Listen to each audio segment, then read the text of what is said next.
So guys, म आज चाहिँ नान्देको फेमस मोमो पसलमा छु हैन।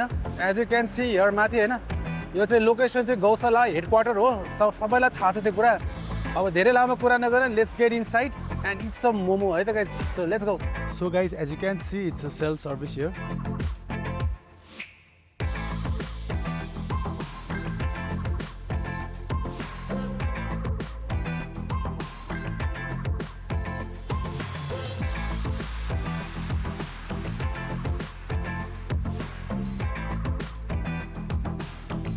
हुन त ब्रान्चेसहरू नारायण दाइको धेरै छ, तर यो चाहिँ हेडक्वार्टर हो र यहाँ आउनु पनि एउटा विशेष कारण के छ भने I let you know in a while.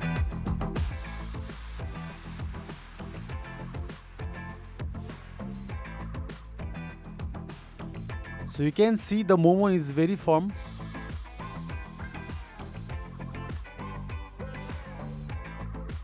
And this is my first bite.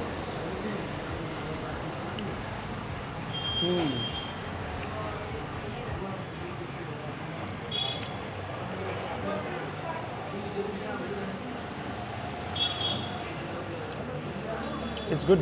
It's very delicious. एकदम राम्रो।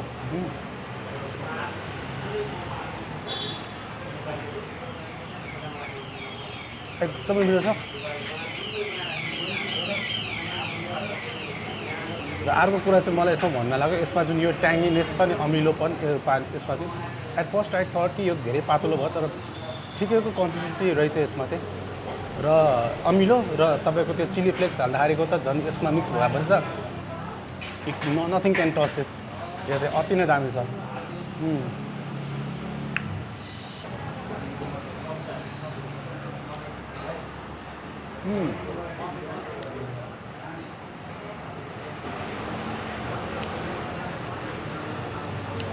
कतै पनि मलाई चाहिँ भित्रको मासु चाहिँ अलिकति साह्रो जस्तो त्यस्तो केही पनि फिल भएको छैन।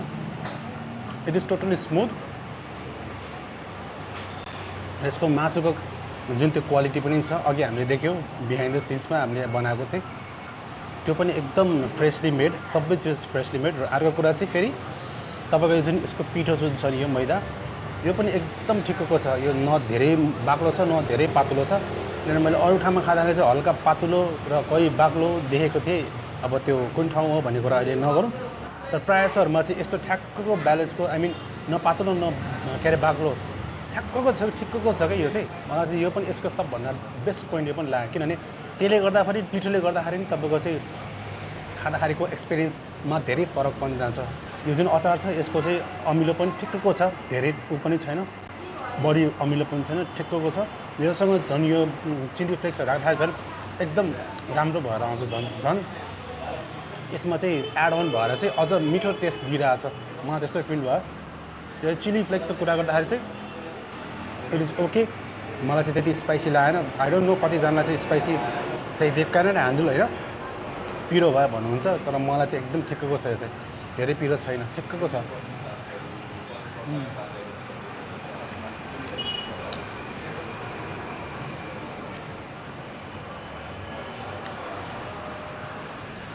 मासु पनि एकदम कतै पनि मलाई चाहिँ ऊ लागेन कि, आई मिन ओभर के भन्छ, ओभर फ्लेभर्ड।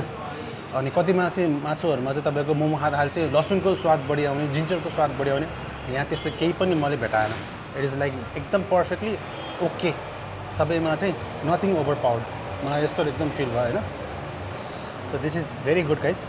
यो जुन चिली फ्लेक्स जति हेर्दाखेरि पिरो देख्छ नि, त्यति खासै पिरो छैन, ठिक्कको छ, धेरै पिरो छैन। तर योसँग चाहिँ तपाईँको जब यो सुप मिल्छ नि, अनि एकदम पर्फेक्ट हार्मोनी हुन्छ गाइज। भन्नाले एकदम डिफ्रेन्ट काइन्ड अफ टेस्ट हुन्छ, विच आई क्यानट एक्सप्लेन होइन। तर इट्स बबाल दामी हुन्छ कि यो चाहिँ, अति दामी लाग्छ मलाई चाहिँ। Like it's very good. कुनै पनि केही कम्प्रोमाइज छैन गाइज। स्वाददेखि त्यस्तो हरेक चिजहरू तपाईँको चाहिँ एकदम मिठो छ। I can say that they have maintain their legacy Narayan दाइको चाहिँ। सो काठमाडौँमा मस्ट खानुपर्ने चाहिँ मोमोहरूमा चाहिँ नारायण दाइको पनि हाइली रिकमेन्डेड हो। This is the best place होइन, इट्स बेस्ट। उहाँहरूको धेरै ब्रान्चेसहरू छ र यहाँको जस्तो ओरिजिनल टेस्ट मैले त्यति पाउन सकेन, the real test. So that's why I came to Gaushala. So guys, this is the last one. काठमाडौँको चाहिँ वान अफ द टप मोमोहरुमा गर्नु पर्यो भने चाहिँ टप 3 भित्रमा नारायण दाइको त स्योर आउँछ 100%. It's that good guys. So guys अहिले म मैतीदेवी मन्दिरमा आइपुगेको छु. As you can C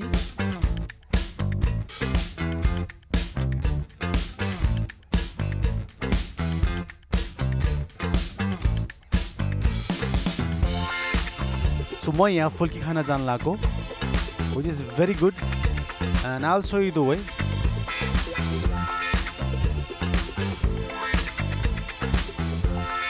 So तपाईहरु यदि कोही यहाँ आउनु भएको छ भने let me know in the comment section. अलिकति उ त्यहाँ हो कि जस्तो लाग्छ मलाई.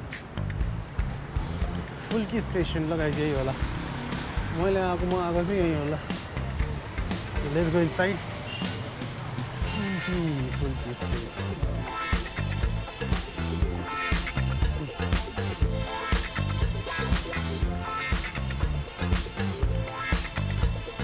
हेलो, फुल्की पाइन्छ? कति हो प्लेटको? 60.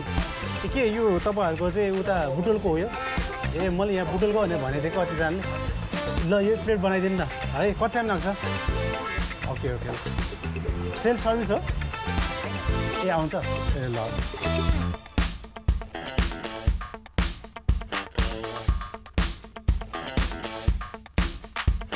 द डिफरेन्स बिट्विन फुल्की एन्ड पानीपुरी इज यो चाहिँ तपाईँको चाहिँ तातो छ, तातो मटर हालेको छ होइन. सो चाटो खानुपर्ने हुन्छ, होइन भने फेरि यो पग्लिहाल्छ कि.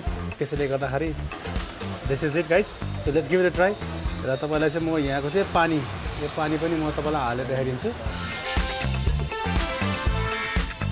पानीमा अलि के छ भन्ने कुरा चाहिँ तपाईँको चाहिँ कोरिएन्डर पाउडर, जिन्जर, अनि त्यसपछि मिन्ट, अनि मिक्स स्पाइसेसहरू छ, इमली, त्यो सबै मिक्स छ. सो लेट्स स्टार्ट होइन, बिफोर इट्स टु लेट, किनभने फेरि यो गल्यो भने मिठो हुँदैन. So here we go guys. So this is the first I'm gonna try.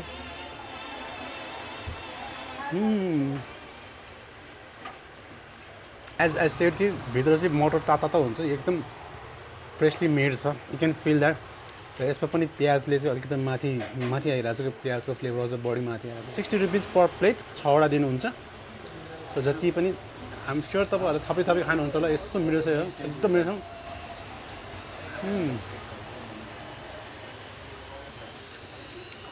Instant happiness के, यो joyful flavour from the inside of phulki के यस्तो मजा आइरहेको छ कि.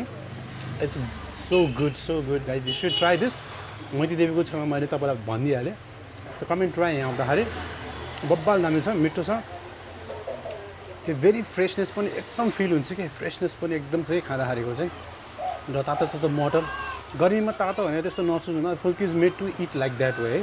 पानीपुरी चाहिँ नर्मली हो, यो चाहिँ हल्का तातो. फेरि तातो खाएन भने चाहिँ फेरि तपाईँको यो बाहिरको आउटर लेयर जुन छ नि पुरी चाहिँ तपाईँको फेरि पग्लिन्छ, मिठो हुँदैन, गल्छ पग्दैन गल्छ. There is no way to complain. Come and have it yourself. 60 rupees per plate. 6वटा दिनुहुन्छ. It's totally worth coming here and having this Fulki guys. So guys, आजलाई यति गर्नु पर्ला. तपाईलाई मेरो भिडियो कस्तो लाग्यो? Don't forget to write down on the comment section below, and please do subscribe to the channel as well, because that helps me a lot. And I'll see you around on the next food vlog. Until then, you can check out this other video, and I'll see you soon. And stay tuned later, guys.